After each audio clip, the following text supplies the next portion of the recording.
here creatives, we tend to start way too many projects at once. All of a sudden you find yourself staring into the void, wondering what the hell you're doing with your life. The depressing question you arrive at is which project is even worth spending any time on. That is exactly my problem. So in the first section of this video, I'll show you all of my current projects so that you can see the mess I'm working with right now. And in the second part of the video, I'll try to fix it for myself, but also hopefully so you can fix it as well if you ever encounter the same problem. I'm a full-time indie game developer and we just completed our game Thronefall. I was so excited to finally take some time off or work on some cool side projects. So guess what I did?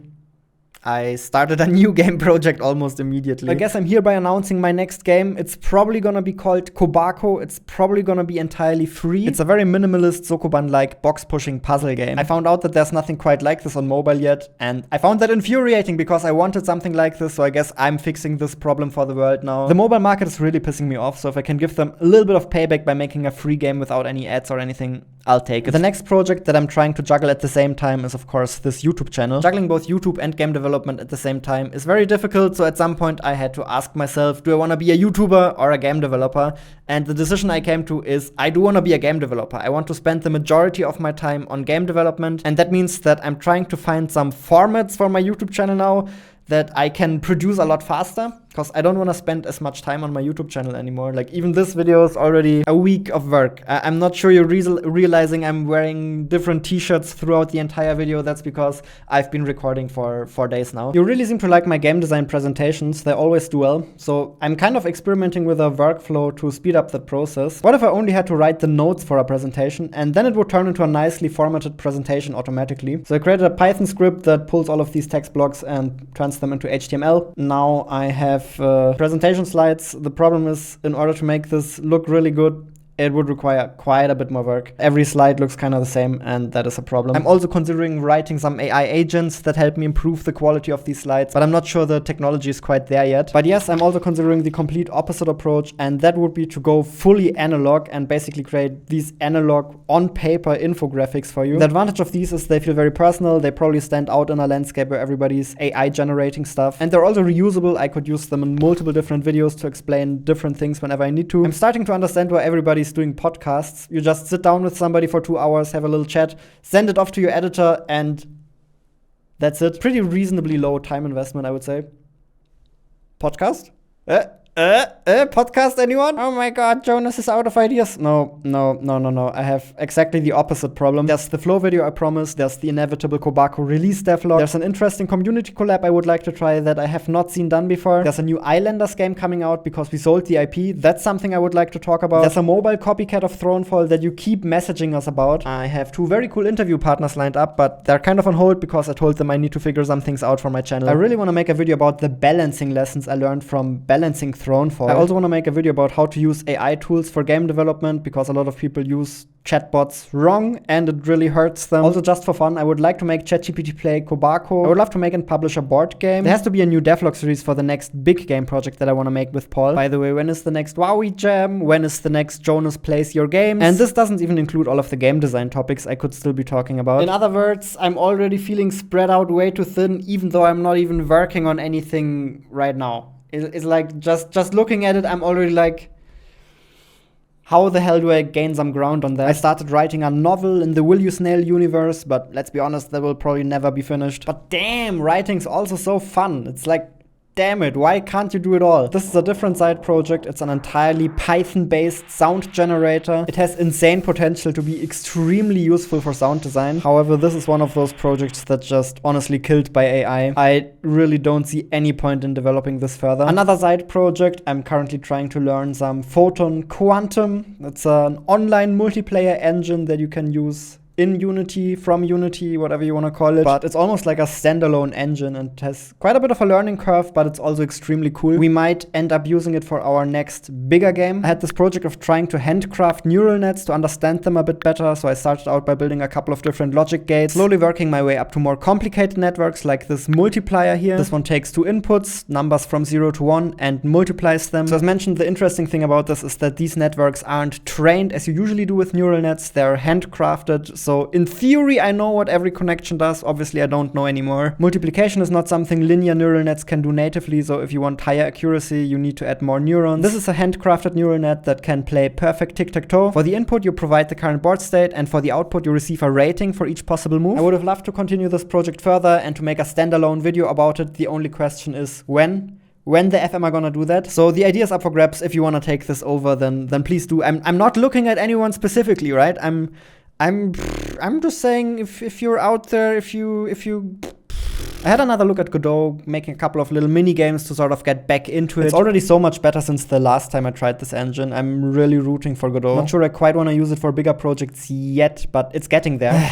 Sure, we're adding it to this. I spent a couple of days learning N8N just to figure out that I don't really have a use case for it yet. We're researching a couple of other online multiplayer solutions, and I also want to spend some time playing cool new indie games so that I stay in touch a little bit. I think that's very important. And it's not even like I'm out of ideas already. I have so many more ideas for silly projects that I might want to tinker with. The result from all of this is that I end up staring into my screen, not knowing what I should best spend my time on today.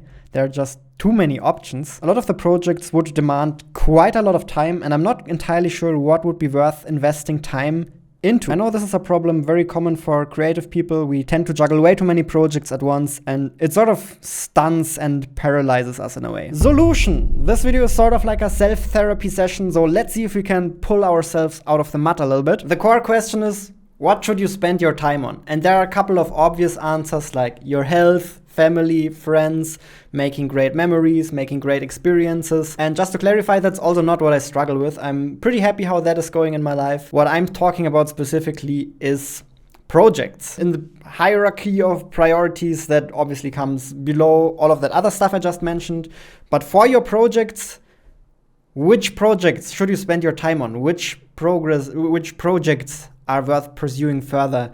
That is the main question. The first place where I found some really good answers is a Japanese concept called ikigai, which means something like a reason for being. The idea is that you're trying to find the overlap between something you're good at, something you love, something you can be paid for, and something the world needs. Whoa! Ikigai! That is exactly the 4 things I care about in my projects. How did you know? Typically, this model is meant to be used to find your purpose in life or whatever, but I think it's also very, very nicely used on a project-to-project basis. So for every individual project, you check which of these 4 conditions does it meet. For example, my next little indie game satisfies 3 out of these 4 conditions. It's something I love, it's something I'm good at, it's something the world needs. It's just not something that I will be paid for, because that would destroy the purpose of the entire project. If you're like, the world doesn't actually need video games, I disagree. I'll make a video about it sometime.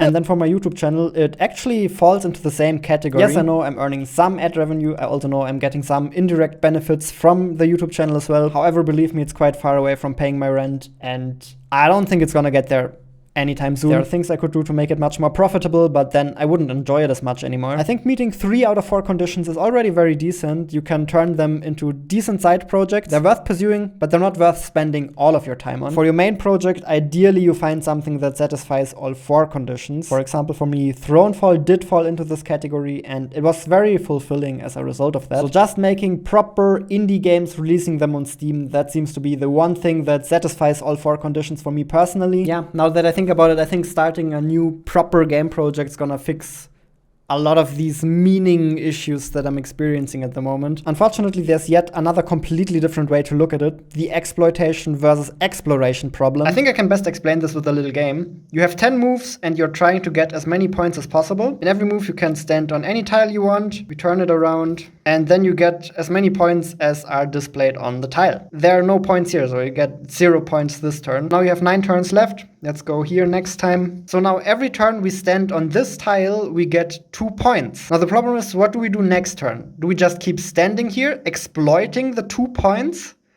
Or do we move to a different tile, hoping for even more points? Because I still have 8 turns left. I could just be standing here for 8 more turns and get like 16 more points. So let's say we move here, for example. Turns out it would have been better if we had just kept exploiting. Maybe we keep exploring and we dig ourselves even deeper and deeper into the grave. So now perhaps it's best to cut the sunk cost fallacy and just return to exploitation. And actually, in many cases, that might be the best strategy. You don't know what the highest number is. There might not be any higher numbers anywhere on the field. If we go here, though, oh my goodness. What do we do now? Do we keep exploiting or do we keep exploring? There could be an even higher number somewhere. Explore or exploit.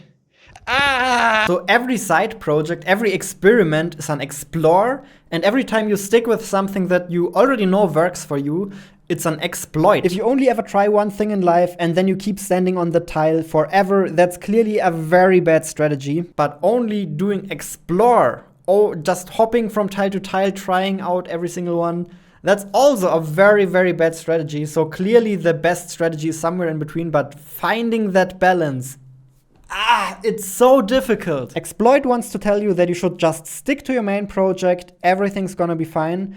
But Explore has a very good question, and that is, well, how do you find your main project? So making indie games is like a solid +6 for me. I'm chilling on the +6, but I'm always like, there might be a +8 somewhere, and you know, there probably is. I still have time. I still have plenty of time to find the +8.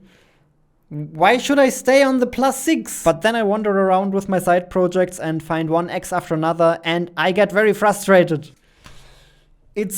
The good news is, at the very least, we understand which game we're playing now, and that means we can try to be a little strategic about how we approach it. One thing's very clear: you need to play a mixture of both exploration and exploitation, and you need to be emotionally okay with finding some X's, because they are necessary to find some higher numbers. There is, however, another problem with this, and that is that you don't even always know which projects will be worth it in the long run. Like, a project is not always like a card that you can just flip around and immediately know the outcome, and that's why I think thinking in bets is also very much part of the full answer here. The simplest possible bet would consist of a cost, a payoff probability, and a payoff. In a case like this, you can simply calculate the expected return on investment by multiplying the probability of the payoff with the payoff and dividing it by the cost. Let's, for example, say I have a project lined up that would take me 100 hours to finish and has a 20% probability of paying me 5,000 cashos. Then my expected return would be 10 cashos per hour spent, and I can use that number to compare this project to other projects that I could be taking on instead. You never know these numbers for sure, so you kind of have to estimate them for each project. It's a useful thought experiment, but unfortunately bets are almost never this simple. The payoff doesn't need to be cash, it can take very different forms. That makes it difficult to quantify. Even worse, the probability isn't set into stone, but you can influence it with the amount of resources you spend. And whether you receive a payoff is not just a yes or no question, but there's an entire spectrum with a lot of different outcomes. That makes the exact math almost impossibly difficult, but you can still try to intuit the return on your investment, at the very least a little bit. I have a pretty good idea what I can expect from making a game like this one, for example. I can intuit that writing a full-on novel takes too much time for me to be worth it. And I also know that making a sound design tool when AI-generated sounds are just around the corner is probably not a very good bet either. On the other side, there are some projects where guesstimating your return on investment is just impossibly difficult. In those cases, it's probably best to just consult a different framework instead. Another extremely important one is, what can you actually learn from each project? Some projects aren't meant to succeed, they are meant to make your future projects more successful by teaching you new skills, tinkering with a new game engine, learning how to make online multiplayer games, dabbling with AI automation, or handcrafting neural networks all fall into this category. But even for your bigger main projects, what you can learn from them is probably still quite an important factor to consider for which project to pick. What impacts your long-term success more than anything else is how quickly you're learning and how quickly you're improving. That's why picking the best projects that teach you the fastest is quite crucial. I have 2 rules to identify the best learning projects for me. The first rule is to practice exactly what you want to get better at. For example, if you want to get better at making indie games, then you should be making indie games. Most skills are not as transferable as everybody says they are, so practice exactly what you want to get better at. The second rule is to follow the fun. If you're having fun, that means you're in flow. And if you're in flow, that means you're working on a challenge that has the correct difficulty for you. I think fun is a reward from evolution and nature to indicate that you're productive and that you're learning. If you pick a project that's too difficult for you, you'll end up frustrated. And if you pick a project that's too easy for you, you'll end up bored. Both frustration as well as boredom are like swamps on this graph. They're like areas where you get stuck and where you can't get better effectively. And that's why fun is a super good indicator that you're learning. Unfortunately, it's not an indicator that you're learning something useful,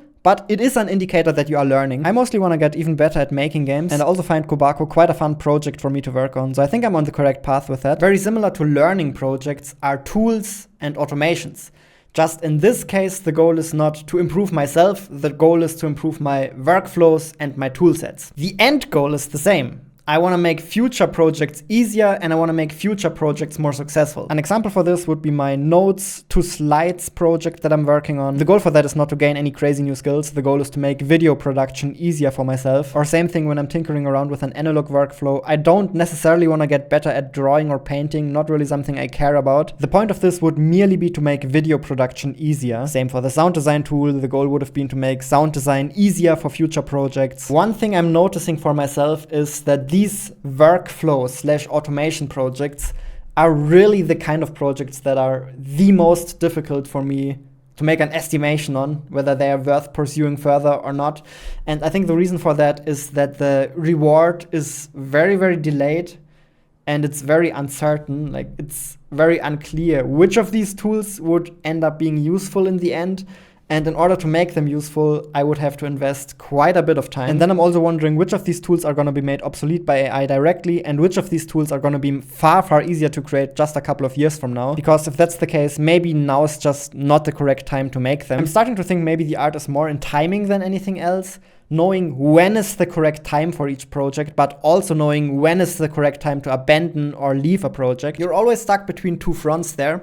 On the one side, you're fighting against sunk cost fallacy. Sunk cost fallacy is continuing a project even though you shouldn't. Oh, I have already invested so much time into it. I should continue. I should keep going. I should finish it. Even though it's a completely stupid project and you should just leave it. And on the other side, you have shiny object syndrome, which is constantly quitting your projects even though you shouldn't. You're constantly restarting. You're not getting anywhere because you're constantly seeing some shiny new thing that you want to pursue. Both of them are gonna kill the success of your projects. In a way, it's kind of the exploit versus explore dilemma all over again. Shiny object syndrome is like constant exploration, and sunk cost fallacy is constant exploitation. Don't continue a project that you should not continue, that is sunk cost fallacy, and don't leave a project that you should not leave, that's shiny object syndrome. The difficult thing is differentiating between the two, because they're complete opposites. You never know, which fallacy am I falling victim to at the moment? How do you avoid both of these fallacies? I think you need to get feedback. It's very difficult to avoid these fallacies on your own.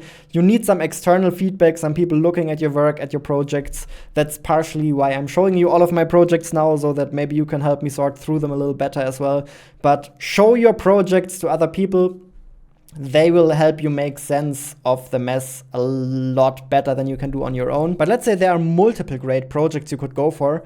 How many projects can you even juggle at once? Like, how much is too much? I've been doing creative projects for a very long time, so I have sort of developed a rule of thumb that works well for me. And that is, you can have one main project, one side project, and as many learning projects as you want. It is very important, I think, to have this hierarchy or this priority list established. If you have more than one main project, then your attention is just too split, it's too stressful, it freaks you out. Don't do that. Every time I tried having multiple main projects, it never goes well. Don't. You can have one side project. The reason for that is so that if you get tired of your main project, you can swap back and forth a little bit, you get some variety in your work, makes it more enjoyable, makes it more fun. But it's important to know which is the more important one out of the two. And then learning projects, these can also be workflow or tool projects, anything that will make future work easier. Just go for them whenever you want to, basically. It's just important to know that in the hierarchy, they're the very bottom layer. They kind of fill up the small spaces in between. You only work on them every now and then. They should not take up the majority of your time. Maybe sometimes if you're in between projects like I am right now, then these learning projects, they can take over a little bit, but in general, it's quite stressful. I'm experiencing that at the moment. It's more comfortable to have them sort of sitting in that bottom layer and just fill up the gaps here and there. Let's go through this exercise together. You can follow along if you want to. My main project at the moment is Kobako. My side project is YouTube, and my learning and research projects are mostly focused on how to make YouTube video production more efficient, as well as preparing for my next bigger game project with Paul. Looking at this, to be honest, this feels very liberating because it defines the priorities so clearly. It's not so much just about what's on the pyramid, it's more so about what's not on the pyramid. If you are a creative person, you will always have more ideas for projects than what you have time for. So you need to grab a pair of scissors and cut them out. Otherwise, you're gonna go insane! Now, if I feel like writing, I'm gonna write. It's not like I'm gonna disallow myself from doing that, but having your priorities sorted and knowing that writing is not on that list helps. It just helps your peace of mind immensely. There's yet another thing that gives you a lot of peace of mind that I learned way too late in life. Have an exit plan for every project. Nothing is worse than a project that you can't get out of anymore. For instance, my exit plan for Kobako is to just release it on itch.io in whatever state it's in. I can quit this project at any moment, and that freedom is wonderful. If you have a bigger project, then being able to quit at any time is not realistic, but at the very least what you can do is you can build in multiple exit points. So multiple checkpoints, multiple points in time where you have a good opportunity to quit, even if you don't plan to exit, just having those exit points. Thank me later. Thank me later. And that's all I'm gonna say about that. Final conclusion. Was the self-therapy session successful? I think so. I feel much better now. I think what helped most is just getting my priorities ordered again. But I would also be very curious to hear all of your thoughts on my mess. That's one of the main points of this video. Give me your input. YouTube channel. How does the YouTube channel continue? I don't know. I'm probably not gonna upload super frequently. I'm figuring things out. I'm in a figuring things out phase. But also, I'm gonna take it a bit chill. I'm gonna chill on YouTube a little bit till I know what I want to do with it. Alrighty, take care everyone, and see you then.